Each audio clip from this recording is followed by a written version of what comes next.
Welcome, everyone, to October's Technically Speaking.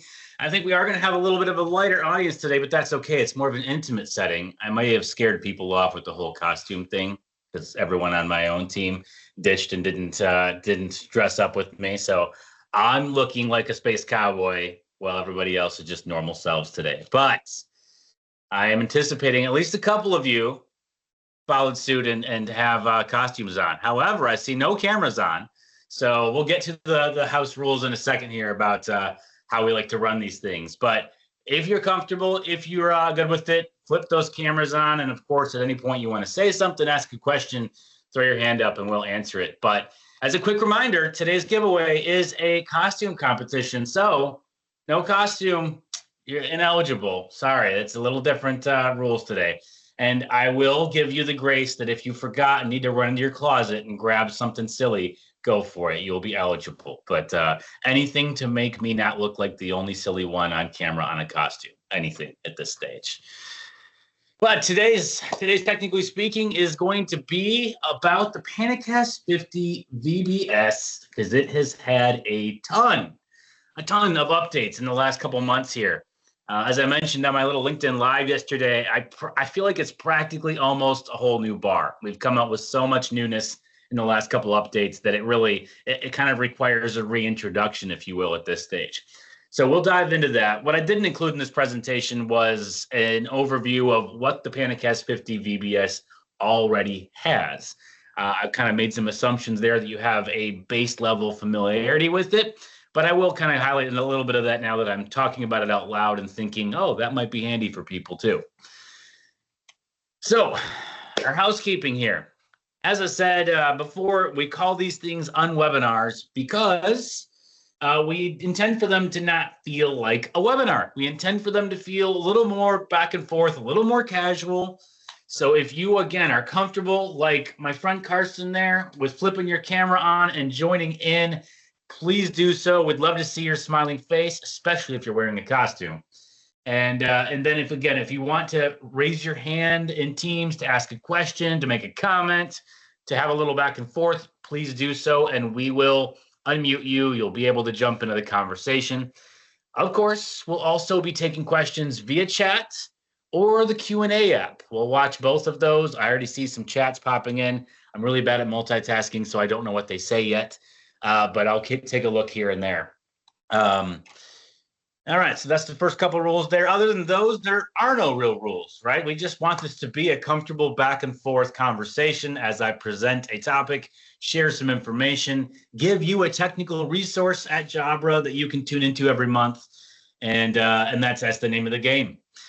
Last but not least, we are doing our giveaway, as per usual, the Evolve 265 Flex with a PanaCast 20.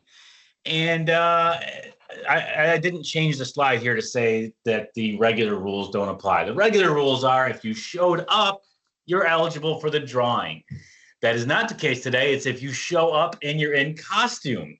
So far, it's looking like no one is winning. So that's yeah, y'all need to do something about that. Someone go find a hat or something during the course of this presentation and put it on and say you're dressed up as something, and you'll win. Yes. I see Mark Whitaker, who just joined us in costume. You're not alone. Oh, I had to flip to the next page. Oh, Mark is on it. That's awesome. And I see a couple other videos on here, so I'm going to call y'all out. It's not that hard to find a hat or something, okay? That's anyway. I won't put any more pressure on it. Mark, you're the man. I love it. That's awesome. Thanks for not making me be the only silly one. Awesome. Okay. Now, before we jump into the content, as per usual, here is a QR code for you to go, and it'll take you out to jabra.com/technically speaking. I say this all the time, and inevitably I always get someone that said, oh, your reminder on LinkedIn was too last minute. I couldn't make it. So here's the deal. You never really need a reminder because as long as you bookmark that page and check it out once a month, you're going to know what the next couple sessions are for the coming months, and you can get registered and get it on your calendar ahead of time. You will be ahead of the game so that as we're bringing all the cool technical content your way from Jabra, you are in the know. So head on out there, register for the next couple. And I will say that we've got a session in November that will be middle of November instead of end of November, because end of November would mean one of two things. Either A, American Thanksgiving, and I specify American because as my sister has immigrated to Canada, I now realize there is a different Thanksgiving there. And Rhoda, you as well can attest to that, correct? So absolutely. I welcome her with open arms to Canada. Yeah, she's over on the West Coast and is full on Canadian at this stage. So, but this would have conflicted with American Thanksgiving. So that and Ignite, Microsoft Ignite is coming up, and we would not want to conflict with that at all. So what we're going to be doing is a preview of not a preview of Ignite, but kind of a getting ready to be at Ignite. We're going to talk about the technological love story that is Microsoft Copilot and Jabra's PanaCast integrations. That'll be the Ignite edition, middle of November. Additionally, we have another, not technically speaking, but it's on the Technically Speaking website, a special little webinar we're doing on the 7th, I think it is, in conjunction with Modus VR. And in that session, we're going to be kind of giving a high-level overview of our solutions, the Modus VR way, which would be in virtual reality. It'll be pretty cool. We'll have Eric Taylor on, along with our friends from Modus, that'll be driving us through that virtual experience. If you've never seen that in person, that is a really cool way to see how a certain solution would fit into your space. You design your space, you put the solutions in there, displays, furniture, technical solutions, and then you see them in motion. It's a really powerful way to get a feel for something without having to actually go into a room where it's at and see it. Of course, that's always helpful if you can. But this is a great way to do it. So tune into that session as well. That'll be early November. But you can get all that by going to that QR code and signing up. Okay, that's where you need to be. Okay, so with all that preamble stuff and all the Halloween fun, we jump into our session for our topic for today. It is the Halloween edition. So many new PanaCast 50 VBS updates. It's almost scary. And I'm very proud of myself for that super cheesy title. All right. I really went above and beyond to like up the cheese for this session. So y'all are welcome. I hope you're enjoying that already. Thank you for the sympathy emojis. It makes me feel better. That's great. All right. So let's just dive straight in. What we got here is a good handful of topics. I'm going to go through them one by one, and I will, I'm not great at pausing, right? When silences come up, I feel the need to fill that with talking. So please throw that hand up, or to my team here, like Rhoda just did, interrupt me, say, hey, we've got a question in Q&A, something popped up in the chat, or I will keep an eye out for raised hands as well as questions come up. So let me know. Okay, let's jump into the very first thing here. Now, if you're not familiar with the way Jabra has done firmware updates, we've called them value packs in the past because they are updates that are intended to bring new levels of value to a device that already exists, right? Now, I know you'll say, well, isn't that the point of any firmware update for any device? And arguably, yes, but we kind of take it to the next level because we've architected our devices to be extremely future-facing. We have brought not just bug fixes and quality updates, but we've brought entirely new features to our devices that for our competitors might mean a whole new device that you have to purchase and put in the room, right? So that's where we say, hey, we're really bringing new value with these updates. So what I'm covering in this presentation today is updates from what we called Value Pack 1 for the VBS, as well as 1.1. Now, I'm not going to differentiate which update each of these updates came in. The short story there is update your VBS and you'll be good to go with all of these, right? But that's the deal. These are all relatively new updates that came about since the launch of the PanaCast 50 VBS. High level, if you are here and don't know what the VBS is, it's our Android bar, right? We've extended the PanaCast experience beyond our traditional USB plug-and-play PanaCast 50 to the VBS, which stands for Video Bar System. That means you've got an onboard Android operating system running either Teams or Zoom rooms. And with that comes most of our familiar PanaCast experiences. Intelligent Zoom, zooms into the people in the room, cuts out unused space. Dynamic composition as you're meeting equity play where everybody gets their own box, right? Up to 4 people. And then a handful of other capabilities that are in there that are our traditional intelligent video modes. So what's new? Let's start with BYOD. Okay, this came about in the previous value pack, and it allowed you to use the VBS as a BYOD device. Now, the natural question there may be, why? Why BYOD if you've gone Android, right? If you didn't go the PanaCast 50 route, the USB plug-and-play route, and you said we want a purpose-built appliance that's already running Android on it, why would you need BYOD? And frankly, the answer there is because a lot of organizations say these rooms are multi-purpose. Yeah, most of the time it's a Teams room, or most of the time it's a Zoom room. But we've got people walking in that want to do GoToMeeting or some other random service. And I apologize in advance for the graininess of the image that I see on screen. It did not come through or transfer over the way that I copied and pasted it there. But I'll try to talk through what it should be. That's just a foul on my part. But that's why BYOD is necessary. Sure, it's a Teams room, a Zoom room most of the time, but I might walk in with my own laptop and say, I'm going to use this room as a GoToMeeting room or a Cisco WebEx or whatever you want it to be for that meeting. I'm going to use it for that. So what you would do in that case, now that your bar has been updated and it now supports BYOD, is someone would first on the IT admin side have to go in on the PanaCast control side and enable, turn on, toggle on BYOD as an option. Once they do that, then an individual can walk into the room, plug in the USB and then the HDMI cables, and boom, they're off to the races. Now, if they just plug in USB, then they're going to be able to use the PanaCast 50 VBS, the camera, the mics, the speakers for their laptop. But if they want to use that display in the room as well, they'll need to plug in that HDMI.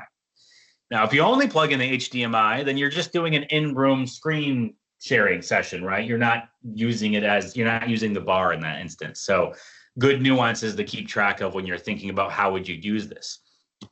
But kind of what you see over on the right-hand side here is one of the screens that you would get, depending on if you're running Teams rooms or Zoom rooms, that says, hey, you're in BYOD mode. Here's what you need to do. And then when you're finished and you unplug those cables, then the device returns back to the Teams room or Zoom room, whatever it was. So there we go. BYOD capability now present on our Android bar. Any questions before I move on to the next option there? I see a little bit of a flurry of chat happening, so nothing there. Okay. It's just me commenting on those coming on costume and not leaving you hanging. I love it. I'm seeing more and more of that. Are you even using virtual? No, that's an actual hat. I love it. Okay. This is good. Thank you all. Thank you all for entertaining the kid in me that wanted to do something different this month. So this is fun. I'm loving it. Okay, let's go to the next one. 802.1x authentication. Now, this was a request that would pop up quite often with customers as they talked through, hey, we need something a little more enterprise grade in terms of considering our network security, right? In order for things to be on our network, one of the requirements are that we need to lock down the access to the network with 802.1x. And that was not something that the VBS supported at launch. However, with the update before last, 802.1x authentication is now available. The caveat here is that it is username and password authentication today, which there are, of course, asks to go beyond that, to have a more extensive 802.1x authentication support. So, keep an eye out there. Of course, there are always roadmaps that are unfolding, but the nearer term win that we brought to market was the ability to support 802.1x authentication via username and password. So that's there. If you have your network team saying this is critical, this is a requirement, this is where we can start that conversation to make sure that we are checking that box for them. Now, both these updates were per the last, not this most recent update, but the update before that. I believe it was Value Pack 1. And getting into these next slew of them, we're talking about Value Pack 1.1, the most recent update to the VBS. As we should see on this screen, and Rhoda, is the video auto playing there? Or it looks at my end, it looks like it's playing. It's auto playing. Okay, there's no audio, but as long as you're seeing that, what we've got here is a Zoom room, a Zoom meeting in a Zoom room, and we're looking at our new multi-stream dynamic composition for Zoom rooms. What this does is brings Smart Gallery for Zoom rooms to life for our bars. So if you are a Zoom shop and you've said Smart Gallery is critical to us, we got great news. We now support that on the VBS. Excuse me. Not only do we support it, but we said, let's not just support this, let's support it like no other. Let's take it to the next level. So we brought the most comprehensive iteration of Smart Gallery support that is in the market currently. What that looks like is that we bring up to 6 individual streams, 6 streams. One of them is a panoramic stream, as you see in the upper right-hand corner of this meeting. You see everybody in that meeting room. And then there are 5 individual streams accompanying it. That is the most that you get in the industry to date. That's a lot of flexibility there. So the other 2 streams that we see up top, you've got the top left and the top center. Those would be remote participants that are not in the meeting room. Everybody else on that screen there, they are all people, if you will notice from that panoramic, they are all people sitting in that room. So we get the context of the whole room, but we also get individuals into their own places. But I know what you're saying. Whoa, hold up, Josh. This looks a little bit funny. What's going on with that middle image where you're saying we got 5, but I'm seeing 6 people, and the 2 in the middle have a smaller box than the others. What is going on with that? That is a great observation. I'm glad you all wondered about that. That is still a single stream in the middle. But once we go beyond 5 people in the room, we will start to chop up that individual stream to give additional people in the room equal representation on the screen, up to 20 people. So we didn't just say we're going to bring the most individual streams. We also said we're going to divvy up each of those streams to give up to 20 people in that room further representation on screen. That is a bit mind-boggling, right? We are pushing the limits of what you would even conceivably need in a small to medium-sized room, which are what these devices are rated for. So this is about as much coverage as you could hope to have with Smart Gallery in a room. Now, as you get up to 20, you can just imagine each of these 5 boxes would be further divided up into 4 smaller boxes for individual people being framed in. I hope I explained that in a clear, non-confusing way. Everybody clear? Can I get a few thumbs up if we're in a good place there? Maybe a thumbs up. There we go. There, I'll take the 1 thumbs up. Thank you. We'll go on to the next one here. Extreme noise suppression. And I need to apologize. I don't know what my problem was today with copying images in, but for whatever reason, I must have copied them in with a please blur my image filter, and it did that across the board. So, yeah, huge apologies. I tried to have Copilot crank out a presentation for me as well, and that's a work in progress. So, yeah, it was an interesting experience working with Copilot on the generation of a presentation. But in terms of actually generating it, it took some time to get that out there, and I went with my own presentation, but I had some glitches. So, apologies. We next leveled noise suppression on the VBS as well with this recent update. Now, what we previously had was 2 modes here, right? Normal noise suppression, which addresses general noise reduction and your echo cancellation scenarios. That was there, still there. So that's one mode that you can use. The next one would have been that advanced noise suppression. And previously that just kind of addressed your the noises from your air conditioning system, right? The HVAC. The new extreme noise suppression goes beyond just HVAC And it now is able to distinguish between non-speech sounds and speech. So as we have typing happening in the room, we all know we've been sitting next to someone in a meeting who is definitely not multitasking while they sit there and clickety clack at the meeting room table on a meeting on their keyboard. We've seen them, and maybe it's even us, not me. I don't do that, but maybe it's some of us on the call. I'm not calling you out, just saying it could be. We've all seen it or been there. And then, things like paper rustling, other transient noises that you'd have in the room that are not just that constant hum of an air conditioner.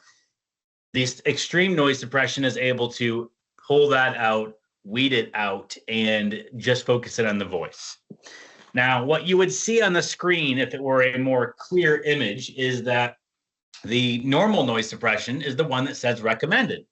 Right? And under normal meeting room scenarios, focus in with the normal noise suppression. That's going to do you the best and the best in most scenarios.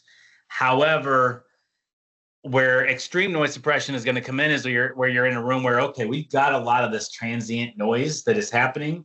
It's more than just your occasional thing. It is distracting. Maybe we need extreme noise suppression in that room.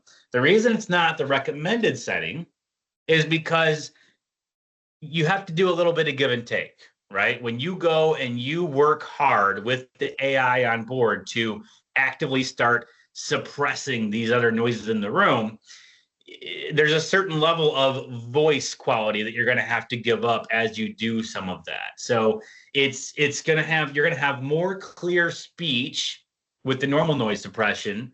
However, if the ambient noise in the room is just too much, then you're still going to get good speech, but without the distracting noises when you use extreme noise suppression. So those are the two areas where you'll want to focus in on what you select for what different types of rooms. Especially if you're thinking about an open meeting area, right? You're going to have more of those transient noises that take place in the room in an open meeting space. Okay, see no Q&A, so we should be good there. Any questions that have popped up in chat that I should pay attention to, or are we good to go? You're good to go. Nothing's popped up as yet. Awesome. Well, let's keep rolling. The next thing here is the new layout for single stream dynamic composition. Again, apologies for the quality of the image. I do not know what is happening with this. It does not look that way when I'm looking at the PowerPoint on my own desktop, but it's bizarre. Okay. So I talked about multi-stream dynamic composition. And for those that aren't familiar, dynamic composition is what we call our meeting equity video mode, right? And the single stream is what you would see on the single stream as it existed before this update is what you would see on that top image. From the room, you'd get one stream coming through of 4 individual tiles. Again, it's in one stream, but it's 4 tiles of the 4 most recent speakers in the meeting room. That's helpful. It lets you know who the most recent people in the room are engaging. And as someone else chimes in, that will update. The dynamic composition will update to show the new most 4 recent people in the room. So that's what it is. But it's a single stream, 4 different tiles. We wanted to do similar to what we did with that multi-stream option. We wanted to make it to where we're not missing the context of the rest of the room. So with this new dynamic composition layout, you will now see those 4 people, as we do see on the bottom screen up top, but you also get the context of the room below those 4 people. So it's good representation of the individuals. And again, it will be dynamic. So as those individuals change and who's most recent, that will change. But you'll always know what's going on in the room, and that helps. It can really help to know, am I missing out on something that someone's gesturing, someone's not looking pleased about something that was being said? That's not going to always show up on those 4 tiles. So the context becomes really important for the rest of the room. That is single stream dynamic composition updated. Okay. Next up here, we've got our bar only option. And we see a couple different iterations of this. The short of it, of what this means is, and this is not via our value packs, by the way. This is a new offering, if you will, that we have put out there in the market to say, if you want to get just the bar, you can now purchase that and not have to have the touch control bundled in, right? Save a little bit of money on that cost, no touch control, and now you've got just the bar. But what are the scenarios that you would do that? Yeah, I know that's what you were asking, and that's where I'm going with this explanation. So that first bullet point, get the bar without the control. This is perfect for those touch-based collaborative scenarios where you're thinking someone is going to walk into a room, they need to be on a meeting, but they're going to want to touch the board, interact, do whiteboarding, maybe walk up and start their meeting from the board. Now, this isn't the most convenient option if you're thinking about a meeting room in which you got a table largely positioned in front of your display and the technology at the front of the room. That table is kind of in your way. You don't want to walk around it to go say start meeting and then go sit down. That's where your traditional meeting room system is going to be most appropriate. But think about rooms where maybe there's not a table. Okay, it's an open collaborative space. It's meant to be a huddle space where people come in, they ideate together, they whiteboard, they bring in a couple remote workers to help them with these ideas. That's where you're going to have people that are much more comfortable and have a much more natural experience walking up to a touch display and interacting with it.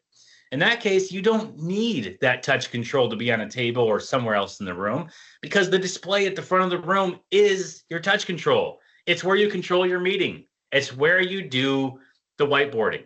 So that is where you're going to say, that's why I'd want a bar only option. And we got a couple ways of doing that. I've just kind of talked through a scenario where you walk into a room and you've got a display on the wall and your bar could also be mounted to the wall. So that's one instance, wall mounted. Bar could be above or below the display. Now, I will say that in a situation like this, unlike your traditional meeting room, probably mounting the bar above the display when it's on the wall is going to be the most natural way, because even though it's going to be likely a little bit higher than the individuals in the room, so you'll be looking down a little bit at them, not too much. If you think through the logistics of putting a bar at the bottom of a display, where the display is positioned for you to walk up and touch it and interact with it, the height of that bar is going to be at somewhat of an awkward place for most people standing up, walking up the display. So usually you will mount that bar at the top of the display. Of course, you can use our display mount if you want to mount it to the display instead of to the wall, but you've got options there.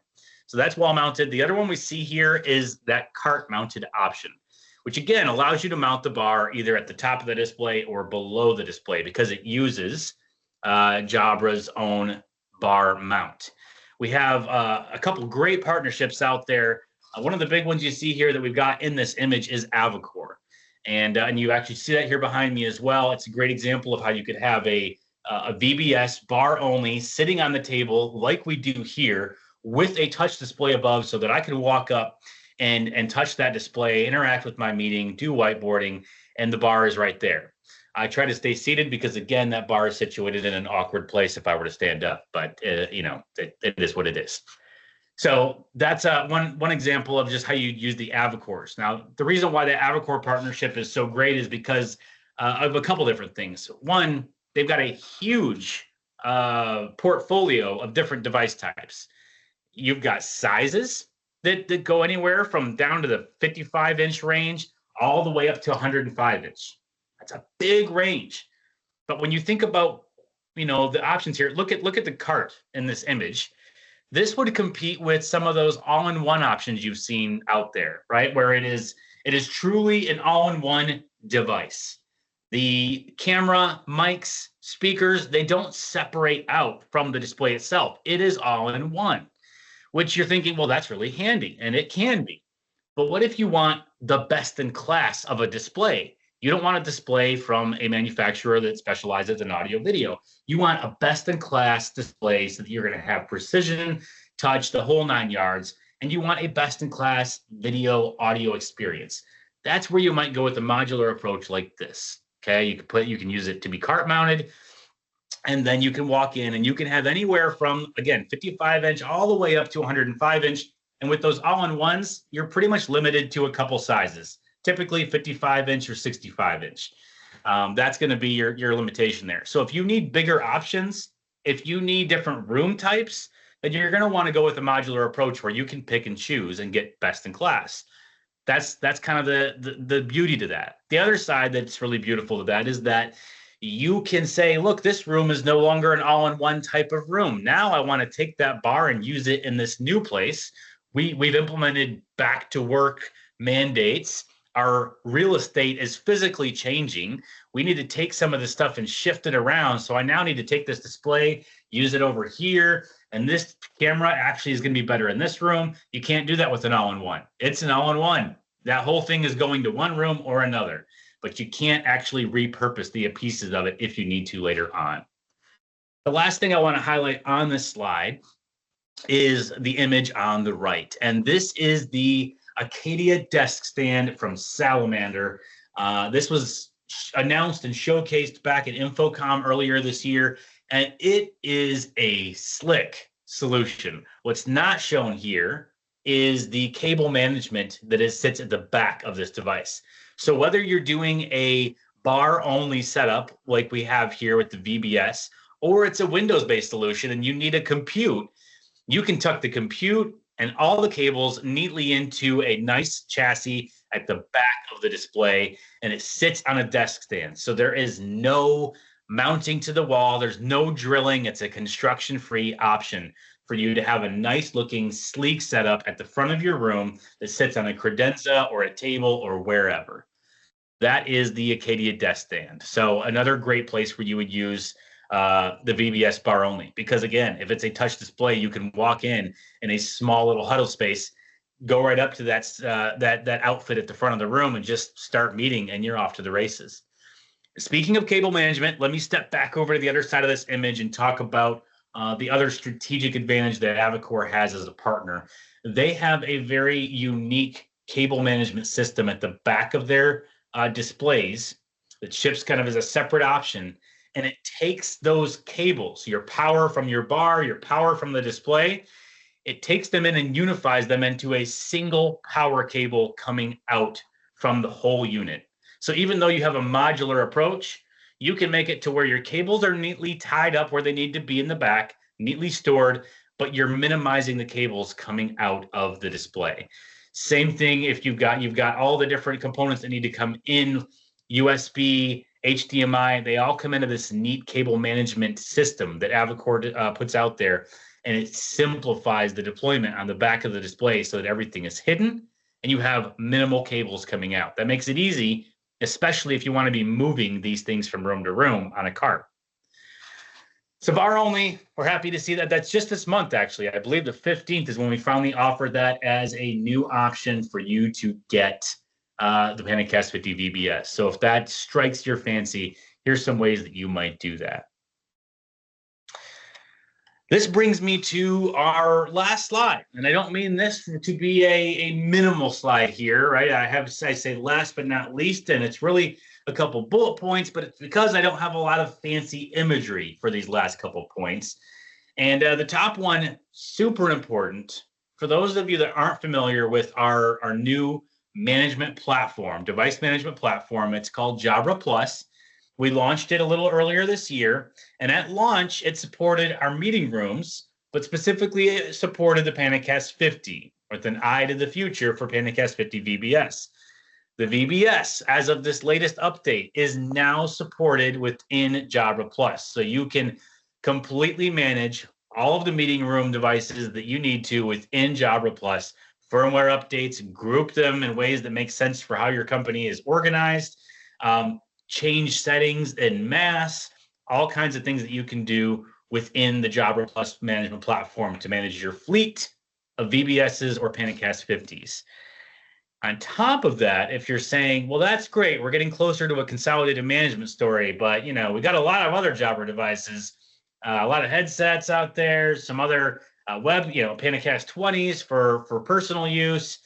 Great news. Toward the end of this year, our roadmap has personal peripherals being supported in the Jabra Plus environment as well. So now you're getting a lot closer to that single pane of glass where you're saying, oh, great, This is not just meeting room management. This is our Jabra fleet of devices we're managing. That's pretty powerful, especially in a geographically distributed workforce like we have these days. So stay tuned for that. Again, we're targeting end of year, and I have every hope and confidence that it will be end of year, but give us, the benefit there of things can change sometimes when it comes to software development. So, but that is the goal. That is the plan in the near future. Personal peripherals will be brought into that management system. On top of that, last item there is that we now have Korean language support available on the VBS to add to the list of languages that are already supported there. So if that has been a need or a requirement within your organization, that support is present. And I blew through this rather quickly because there wasn't a lot of questions. But that's great because that tells me I am doing such an amazing job of delivering this content that there's no need for questions. You guys just, you've got it. You've got it out there. See, and you're just affirming that with the claps. Man, I'm on today. This is awesome. Okay, so now that we've got to the end of it, we'll leave room for any commentary, questions. Anyone want to just jump in there and offer any kind of thoughts at all? Anything at all? If not, what I'm going to do is pivot. Well, I'm going to pivot anyway to this Q&A section here. Please note the Q&R code at the bottom. That is our our code for providing feedback. Okay, so the survey we offer at the end of each time. If you've got ideas on topics you want to see come up next, if you need help as a follow-up to this, if you thought you were going to get something that you didn't get here and you want to let us know about it, or just general anything, positive comments, please do this in the future. We're open to all that. We have an idea of what this should be for you. Hopefully we're delivering on that, but we also want to know what else you'd like to see from this monthly cadence. All right. So if you got a couple moments, please fill those out. That would be amazing. In the meantime, have we had any questions bubble up? Anything? Just a couple of comments, questions. Rob's gotten to it. Another attendee has answered it as well. So I think we're all good on that front. Okay. I can say more people have popped up with costumes, which is awesome. That is amazing. Okay, and I saw you shared Parker's image out there. I'm not sure if that's available personally or publicly or not. If it is, that's awesome. Parker, it doesn't count if you watch this recording. It doesn't count because you weren't here. So that's what that is. But yeah, so that's amazing. Let me flip over to my people here and see some of these costumes. That is so cool. Okay. I'm going to stop. I'm going to leave up that QR code there instead of stop sharing so that y'all can access that if you need to. And again, a reminder, bookmark jabra.com/technically speaking. That's going to be where you can make sure you keep up with us every month. But it is now time to give away some devices. We're actually going to do this live here because, again, this was a costume contest. So, Rhoda, what is the verdict on how we go about doing this? I haven't been able to keep my eyes on how many we have. Have we determined who the winner is in the background, or what is our process? I think there's only a few, so I think we can do a vote. Before we get there, one question I think we should address is, Will asked the question, we're in an early discussion of renovating 10 to 15 conference rooms in their institute. We're looking for streamlined AV, and this is intriguing. Is there a POC that we can follow up with to continue these conversations to better understand requirements? A POC. So I'm going to ask if Rob is on to answer that one. I see him on the meeting still. Yeah, so there's lots of ways to go here. So Will, I guess I'd ask what Jabra doesn't sell devices direct, so we would work through, ideally you would have a a technology reseller that you work with who might be able to help you that is someone that we work with, and then and together we can, if you reach out to your reseller, they can get a Jabra resource on the line that would lead to someone from me or my team.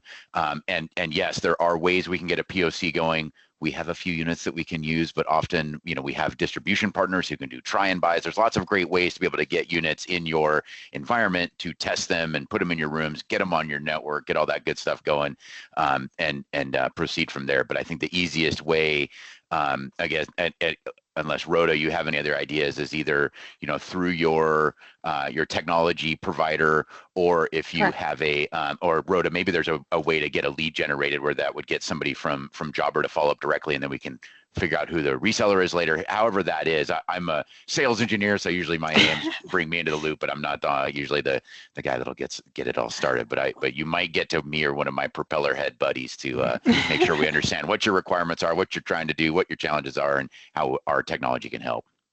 And I'm just going to echo what Rob said. So Will, I remember your name here, so I'll reach out by email, and if there is a partner that you work with, we'll sync you up with the channel account manager, and we'll work through that.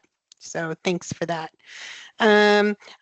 There is a question that came in, will the recording be made available or sent out? We do record, and you can find all of our recordings on our Technically Speaking landing page.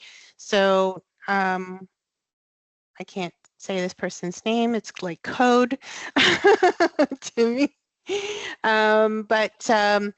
We will put the link in here for you to be able to access all Technically Speaking on demand.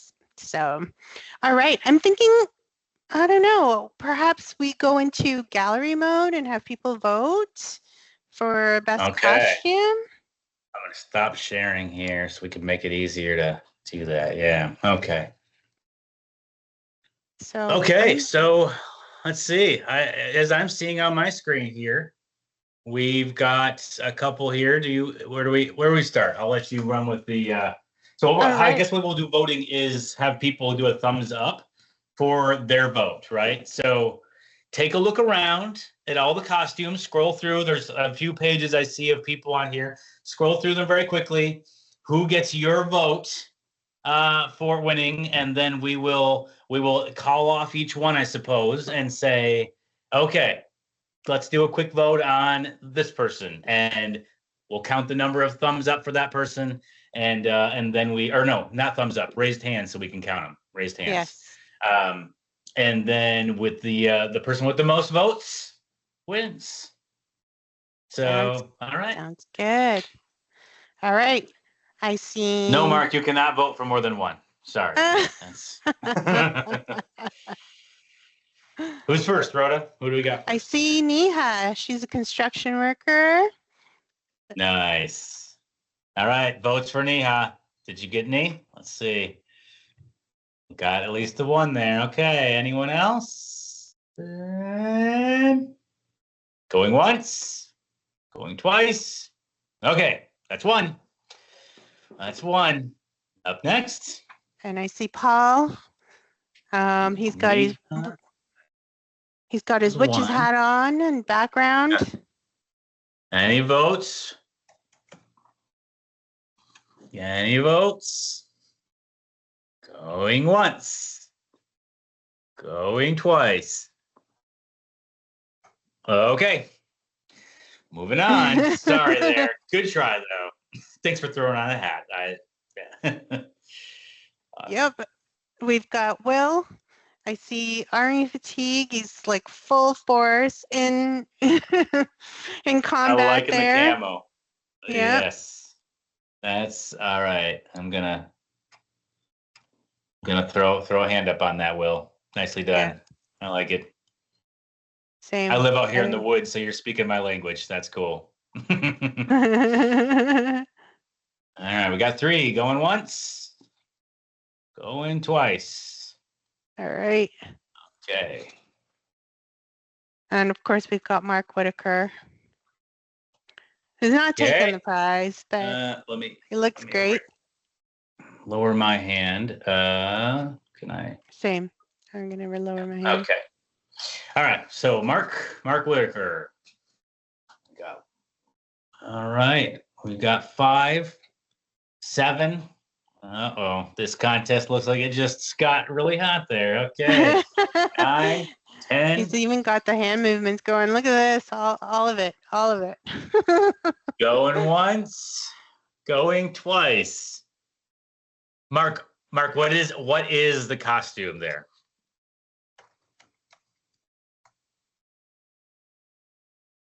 It's Teen Wolf, no? Teen Wolf? That's okay. Mhm. All right. If I should have known that, I apologize.